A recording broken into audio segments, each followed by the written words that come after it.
Hi hello കൂട്ടുകാരെ, ഞാൻ ഇന്ന് വന്നിരിക്കുന്നത് വാഴപ്പിണ്ടി തോരനുമായിട്ടാണ്. ഞാണിപ്പൂവിൻ്റെയാണ് കേട്ടോ ഇത്. അപ്പോൾ അതെങ്ങനെയാണ് നമുക്കിത് വൃത്തിയാക്കിയെടുക്കുന്നതെന്ന് നോക്കാം. ഇതുപോലെ നമുക്ക് റൗണ്ടിന് ഇതുപോലെ അരിഞ്ഞെടുക്കുമ്പോൾ ഇതുപോലെ നൂലത് ഇതുപോലെ കിട്ടും, അതിൻ്റെ നാര് കേട്ടോ.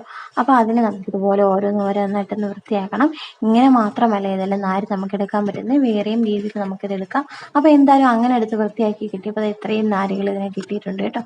അതിന് നമ്മൾ കുഞ്ഞു കുഞ്ഞായിട്ടൊന്ന് അരിഞ്ഞ് വെച്ചിട്ടൊക്കെ ഉണ്ട്. അപ്പോൾ ഇതിനെ അരപ്പ് ചേർക്കാൻ വേണ്ടി നമുക്ക് തേങ്ങയ്ക്കകത്ത് മഞ്ഞൾപ്പൊടി, മുളക് പൊടി, ജീരകമൊക്കെ ഇട്ട് ഒന്ന് ചതച്ചെടുത്ത് വെച്ചിട്ടുണ്ട് കേട്ടോ. അതിനുശേഷം എണ്ണച്ചട്ടിയിൽ എണ്ണ ഒഴിച്ച് കടുക് പൊട്ടിച്ച് കറിവേപ്പിലിട്ട് നമ്മൾ ചെയ്ത് വെച്ചിരുന്ന ആ പിണ്ടി ഇതുപോലെ ഒരു ഈർക്കിലിയോ ഇതുപോലെ കമ്പിയോ വെച്ച് ഇതുപോലെ റൗണ്ട് അടിക്കുമ്പോൾ നമുക്കിതുപോലെ ബാക്കിയുള്ള ആ നാരും കൂടെ നമുക്കിതുപോലെ കിട്ടും കേട്ടോ. നമ്മൾ പുഴുങ്ങി വെച്ചിട്ടുണ്ടൊരു ചെറുപയറാണ്, അതും ഒന്ന് ഇതിനകത്തേക്ക് നമുക്ക് തട്ടിയതിന് ശേഷം നമ്മൾ ചതച്ച് വെച്ചിരുന്ന തേങ്ങയുണ്ട്, അതും ഇതിലേക്ക് തട്ടി ഒരു 5-10 മിനിറ്റ് അടച്ച് വെച്ച് വേവിച്ച് കഴിഞ്ഞാൽ നമ്മുടെ തോരൻ റെഡിയാണ് കേട്ടോ. അപ്പോൾ ഇഷ്ടപ്പെട്ടാൽ സബ്സ്ക്രൈബ് ചെയ്യുക.